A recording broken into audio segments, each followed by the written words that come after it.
A fully loaded CZ-75B pistol was pointed directly at the chest of a 60-year-old honor guard.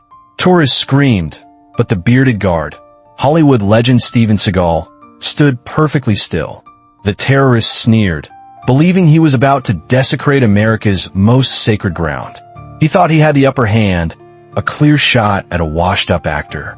But he had just made the single greatest mistake of his life, because this was no ordinary guard, and the show was just beginning.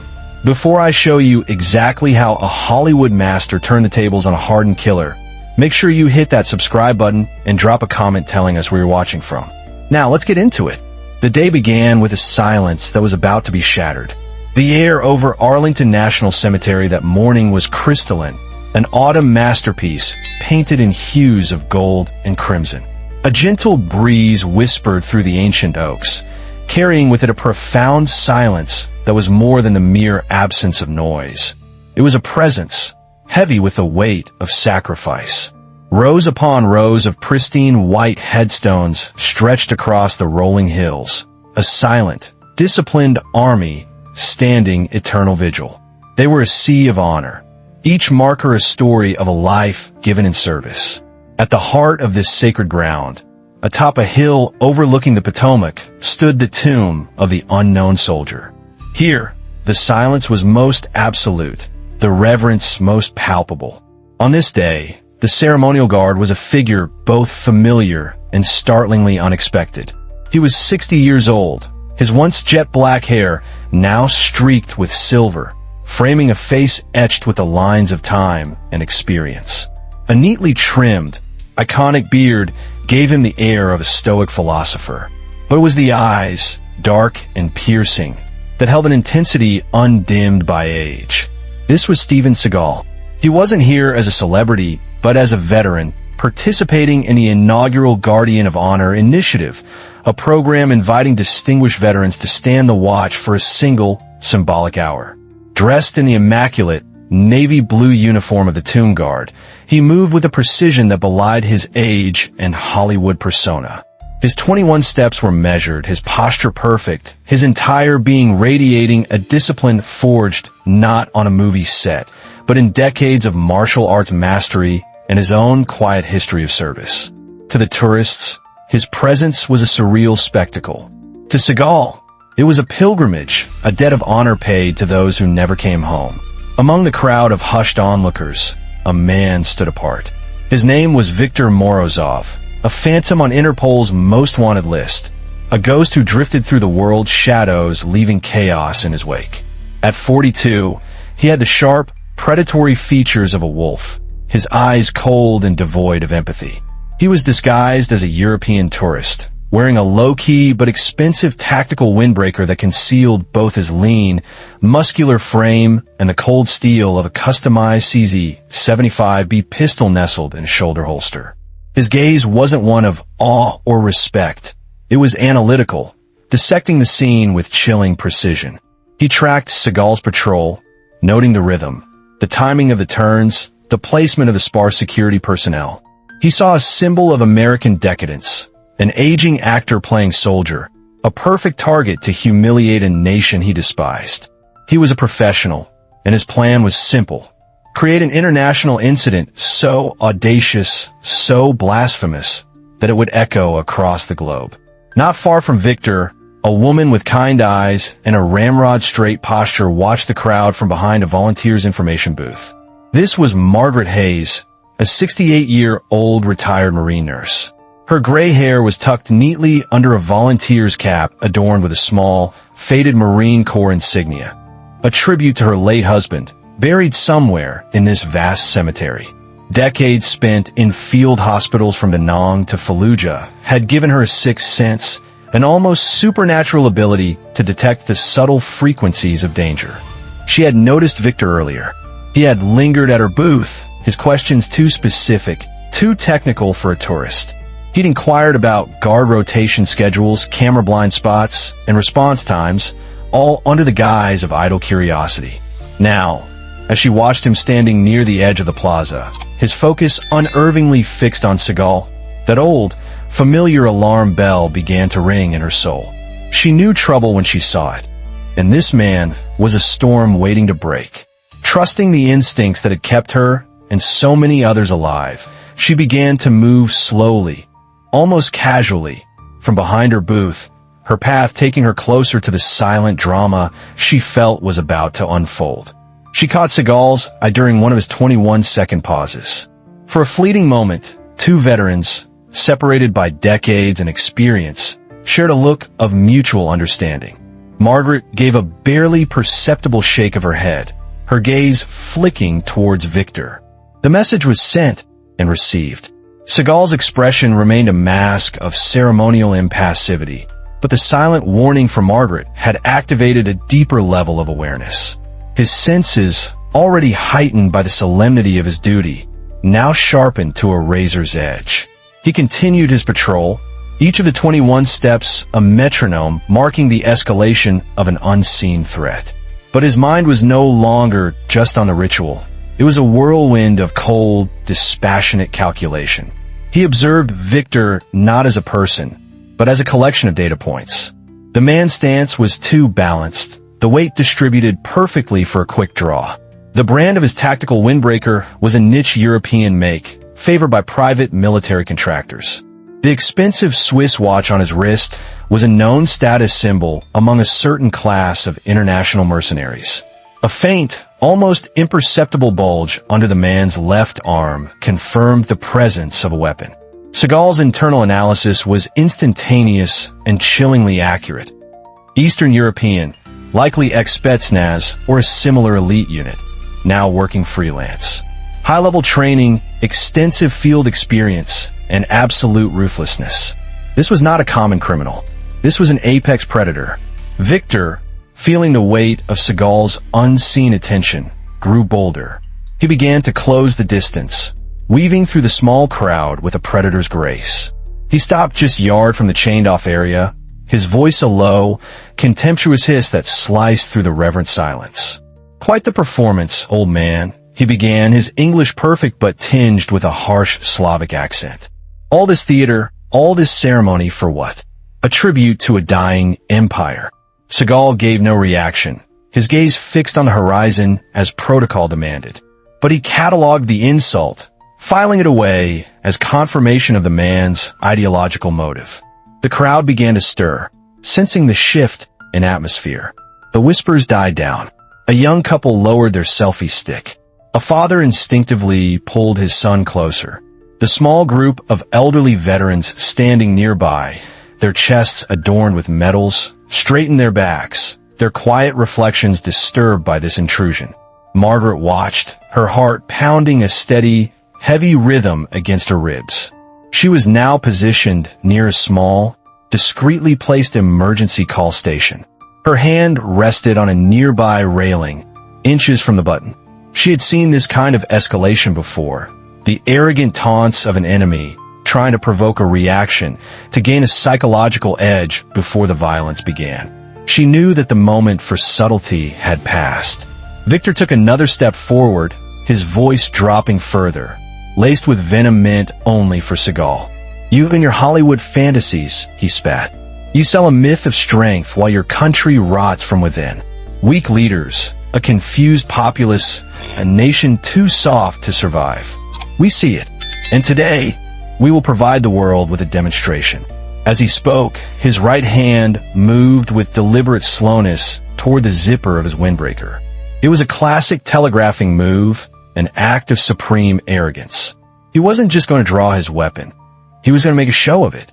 That was the final signal. Margaret's hand moved without conscious thought. Her fingers, steady and sure, pressed the silent alarm button concealed beneath the railing.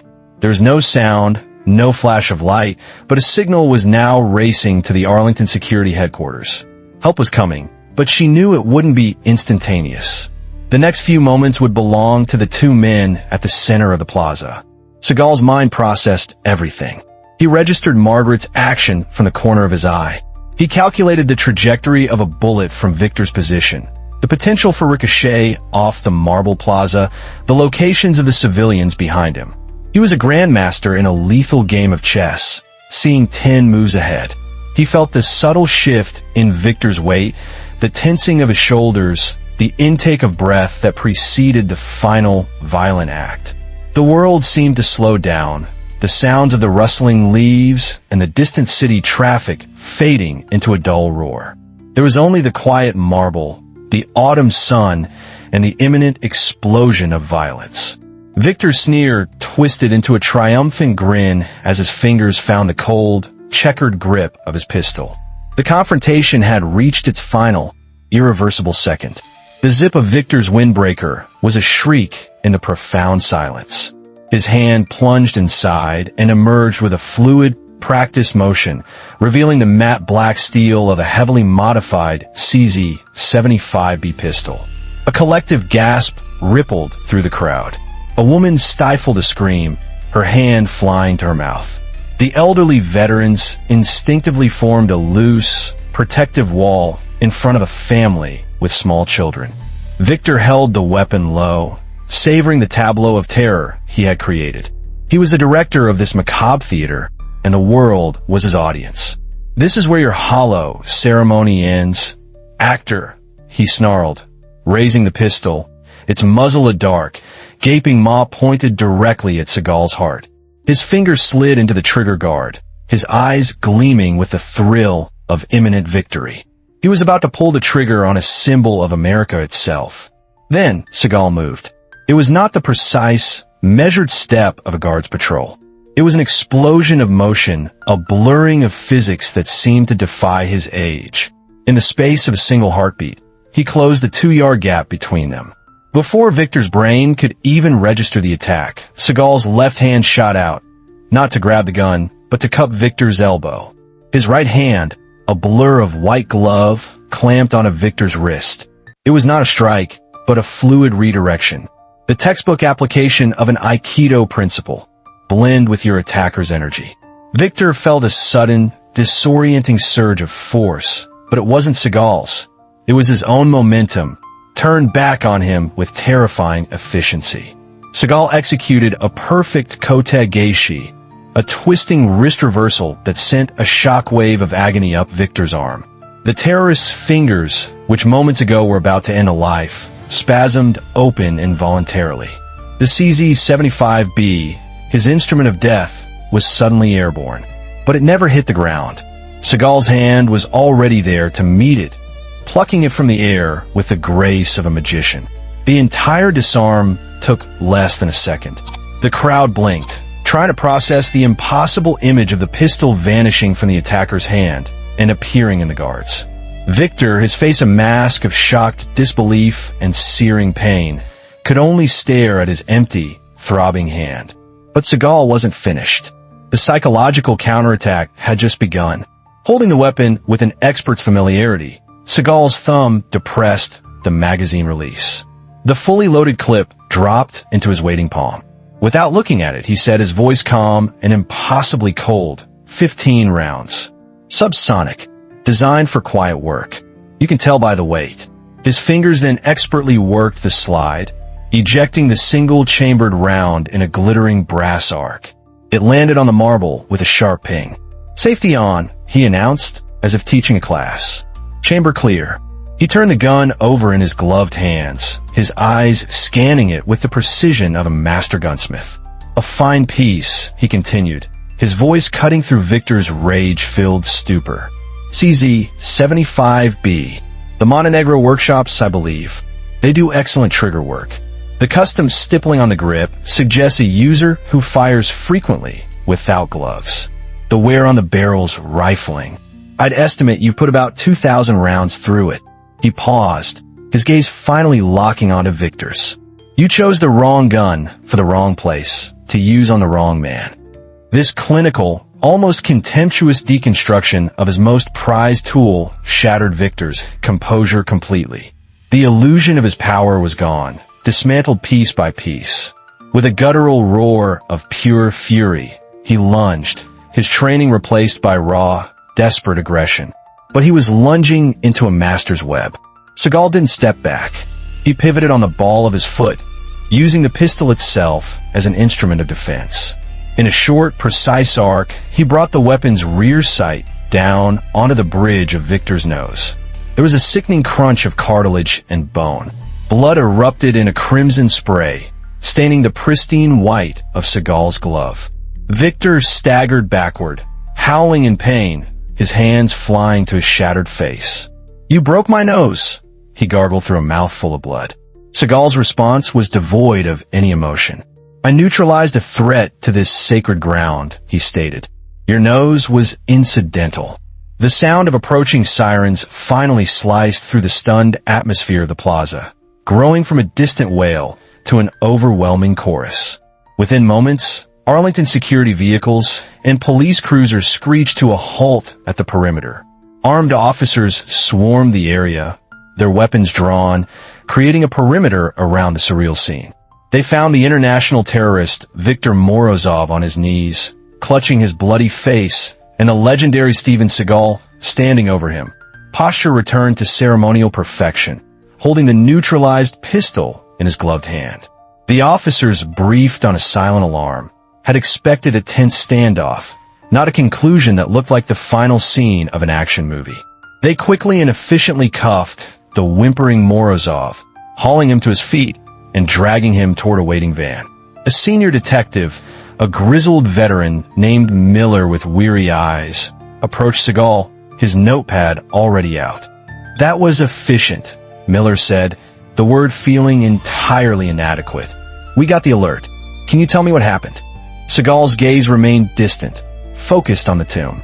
His voice, when he spoke, was steady and professional. "Suspect presented a threat. Threat has been neutralized." He held out the CZ-75B, grip first. He carried a modified CZ-75B, likely sourced through Balkan black market networks. His stance and technique suggest extensive paramilitary training, possibly Serbian Spetsnaz or a derivative unit. Check Interpol's database for aliases linked to extremist groups in that region. His accent and ideology are consistent with their known profiles.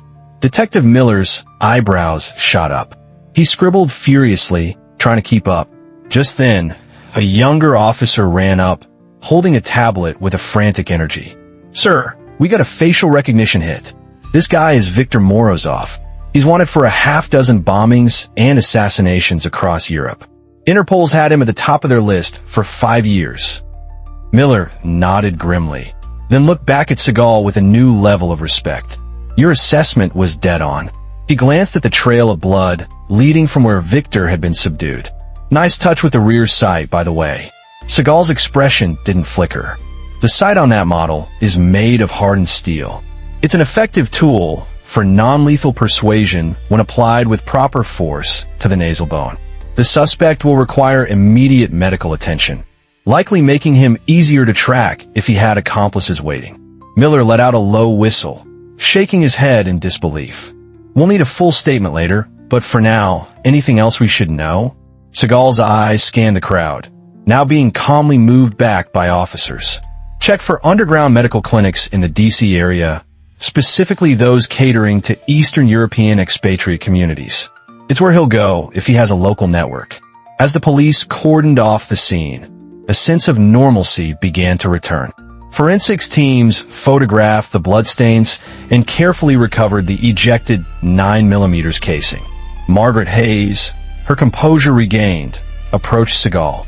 Her eyes, which had seen so much horror, now shone with a fierce pride. "My husband was a Marine," she said, her voice thick with emotion. "He's buried here, unknown to most, but not to me. You honored him today, Mr. Seagal. You honored all of them." For the first time, a flicker of warmth entered Seagal's eyes. He met her gaze. "It's what we do, ma'am," he said softly. For them, one of the elderly veterans, a wiry man whose lapel pin identified him as a Silver Star recipient, stepped forward and rendered a crisp salute. "Army, retired," he announced. "That was textbook Aikido, son. Pure poetry. Calm, until it was time not to be." Seagal returned the salute, his form flawless. "Thank you, sir. Just doing my duty." The sun began its slow descent, casting long, dramatic shadows across the plaza. With the scene secured and Morozov gone, Seagal turned and, without another word, resumed his patrol. 21 steps, A sharp, precise turn. A 21-second pause. As if nothing had happened.